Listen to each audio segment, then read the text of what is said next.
Bonjour cher ami, je m'appelle Alex José Tagne, je suis statisticien et bienvenue à cette session de formation sur les finances personnelles. Ce cours sur les finances personnelles s'adresse d'abord à celles et ceux qui font le premier pas dans la gestion de leurs finances, mais plus largement à toute personne voulant améliorer ses connaissances. Il y trouvera donc de facto des points intéressants. Prendre un peu de son temps en se formant aux bases de la finance personnelle est un moyen inestimable et une voie facile d'accès de nos jours. En effet, ce chemin vous aidera à optimiser vos occasions d'atteindre vos objectifs à long terme, à moyen et à court terme, que ce soit des vacances de rêve, que ce soit une retraite confortable, une cuisine que vous souhaiterez offrir à votre maman ou pouvoir payer simplement les études de vos enfants quand ils seront beaucoup plus grands. De plus, cela vous permet d'avoir un peu plus d'argent sur votre compte.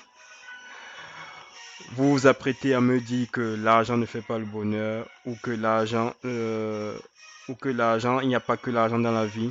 Moi, je vous dirais simplement que vous avez une vision différente. Je pense que l'argent améliore fortement le bonheur. Je pense que c'est un instrument qui confère du pouvoir. L'argent est un moyen de transformer, n'est-ce pas, nos rêves en réalité. Je suis d'accord que c'est une perception pour ceux, c'est simplement une perception pour ce papier-monnaie. Une chose est sûre, soit vous l'utilisez, soit il vous utilise, ou bien vous le maîtrisez, ou bien il vous maîtrise. Et ce serait bien dommage que vous vous trouviez dans le dernier cas. Le souci d'argent est l'un des plus grandes sources de stress pour un bon nombre de personnes dans le monde.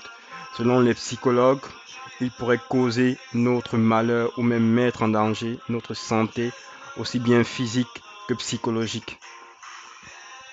Chez les Français, le stress est lié à la situation financière. Il est beaucoup plus important au travail et à la santé. Ce n'est pas une particularité des Français parce que l'outre-Atlantique, on le retrouve également chez les Canadiens, par exemple. Ils ont la même opinion et dans le même ordre, c'est-à-dire ils classent le stress financier au-dessus du stress lié à la santé. Alors, restons sur le Canada. Le Canada, d'après les sondages récents, on peut très bien lire que près de la moitié des Canadiens vivent d'une paix à l'autre, sans la moindre marge de manœuvre. Un tiers ne dispose pas d'épargne retraite. Alors, aux États-Unis, on a 77% des ménages qui admettent avoir des soucis financiers, mais seulement 40% affirment avoir un programme de dépenses ou un plan d'investissement. Et enfin, on a un boomer sur trois qui a moins de 1000 $ par an. Qu'en est-il pour la France?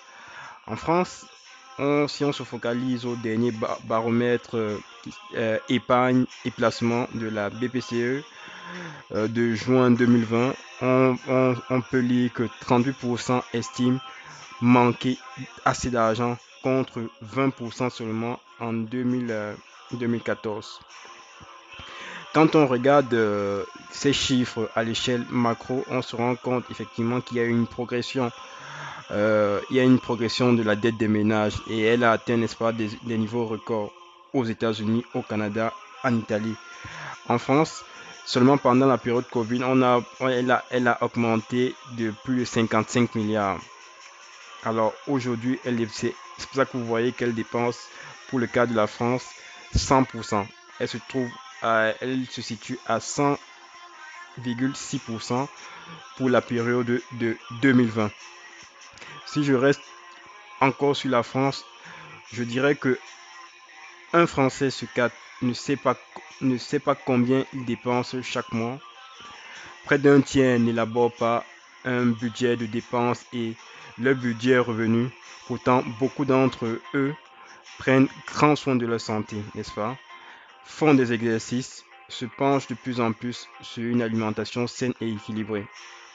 Ces mêmes personnes sont souvent intimidées, voyez-vous, quand on parle des thèmes financiers, des concepts comme le placement, des obligations, ce qui traduit par une méconnaissance des produits financiers. Regardez par exemple, on a un Français sur deux ne sait pas ce que c'est une obligation. Un Français sur deux sait qu'un fonds commun de placement est un type de placement financier. Outre la méconnaissance pour les produits financiers, il existe dans la population une couche non négligeable ayant de difficultés à faire des calculs financiers. Par exemple, 50%, n'est-ce pas, ignorent qu'un capital de 100 euros placé sur un compte rémunéré à 2% pendant un an produit 102 euros. Je dis bien un Français sur deux. Quand on regarde bien, ce sont des notions assez simples. Ça l'est davantage plus que la nutrition. Alors, à partir de là, on peut se dire, sont-ils moins importants? Sont-ils plus compliqués? À tel point que seuls les professionnels de la finance seraient capables d'y comprendre quelque chose? Personnellement, je ne crois pas.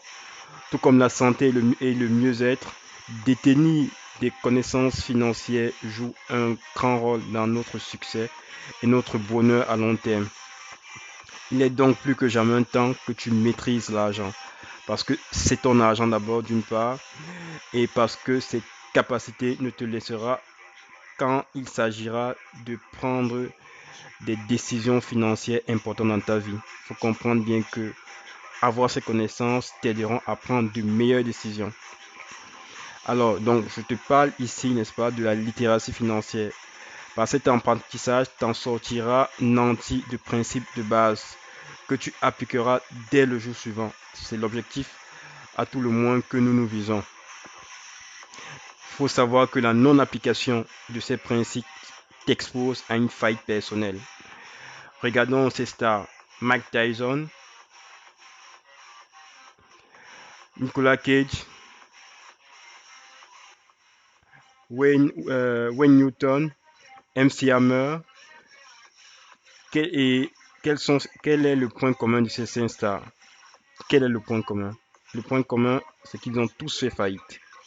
Ils ont fait faillite pourquoi? Je m'en doute bien que tu as une idée.